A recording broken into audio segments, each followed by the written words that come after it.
अस्सलाम वालेकुम वरहमतुल्लाह। आज हम मरसिया के बारे में बात करेंगे, यानी मरसिया की तारीफ़ और उसकी इज्जाई तरकीबी। पहले मरसिया लफ्ज़ जो है ये कहाँ से आया? ये असल में अरबी के लफ्ज़ रसा से मुश्तक़ है, यानी रसा से लिया गया है। अरबी का एक लफ्ज़ है रसा, उसी से मरसिया बना है। और इसके मानी क्या हैं? इसके मानी रोने के हैं या इजहार गम, यानी अपने गम के ज़ाहिर करना, अपने गम को ज़ाहिर करना। तो मरसिया के मानी रोने धोने के हैं या अपने गम के ज़ाहिर करने को मरसिया कहते हैं। हैं? अब इसकी तारीफ़ क्या है? तारीफ़ है इसकी ऐसी नज़म जिसमें किसी मरने वाले की अच्छाइयों को बयान करके दर्द गम का इजहार किया जाए। अब मरसिया के मानी तो रोने के हैं, लेकिन कैसे रोना? इशार में रोना, जिसमें जैसे कोई मर गया है तो उस मरने वाले की अच्छाइयों को याद करना, उसको इशार के अंदर बयान करना और उसके ऊपर रोना और अपने गम का इजहार करने का नाम मरसिया है नी। यानी अगर कोई शख्स मर गया, उसकी औसाफ को, उसकी सिफ़ात को या उसकी अच्छाइयों को इशार के अंदर बयान की करके अपने गम का इजहार किया जाए, इसी का नाम मरसिया है। अब मरसिया की इज्जाए तरकीबी, यानी कौन कौन सी चीज़ें जो हैं मरसिया के बीच में होती हैं, तो ये 8 चीज़ें हैं। तो सबसे पहले क्या है? चेहरा।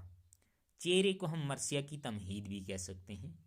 इसमें क्या होता है कि भाई शायर अपने असल मौजू पर आने से पहले अल्लाह की तारीफ़ करता है या मौसम बहार का जिक्र करता है या अपनी तारीफ़, तो ऐसे तमहीद के तौर पर कुछ इशार लिख के तो उसके बाद अपने असल मौजू की तरफ आता है, तो इसी को हम चेहरा कहते हैं। यानी जो मरसिया की तमहीद है उसको हम चेहरा कहते हैं।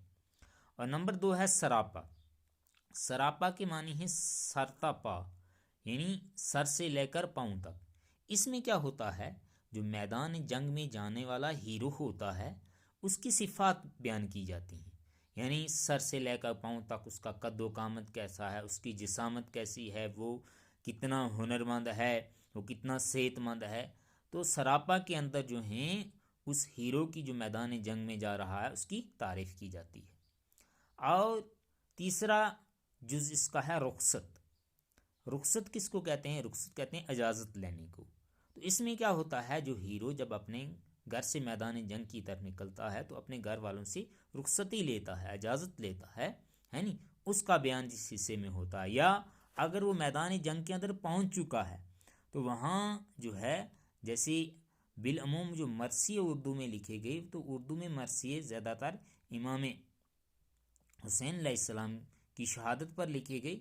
तो अब जो है हीरो मैदान जंग में जा रहा है तो वो अपने सरबरा यानी इमाम हुसैन से इजाज़त तलब करता है, तो उसी का नाम रुखसती है। यानी मरसिया के जिस हिस्से में ये पहलू हो कि जिसमें वो हीरो जो है वो इजाज़त मांग रहा हो, तो इसी को हम रुखसती कहते हैं। ठीक है।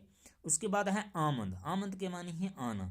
इसमें क्या होता है कि हीरो बड़ी ज़ोक व शौक से, बड़ी आन बान से जो मैदान जंग में आता है।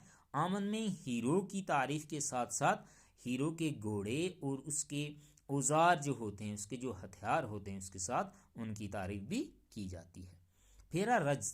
रज्ज में क्या होता है? रज्ज में हीरो क्या करता है कि भाई अपनी या अपने ख़ानदान की बहादुरी की तारीफ़ जो है दुश्मन के सामने करता है। और बिलअमूम रज्ज जो है वो भी शायरी की शक्ल में होते थे, यानी वो इशार पढ़ता था ऐसा कि जिसमें अपने ख़ानदान की बहादुरी का जो है वो ज़िक्र हो, यानी वो अपनी तारीफ़ करता है दुश्मन के सामने और उसको कमज़ोर करने की कोशिश करता है, इसी का नाम रज्ज है।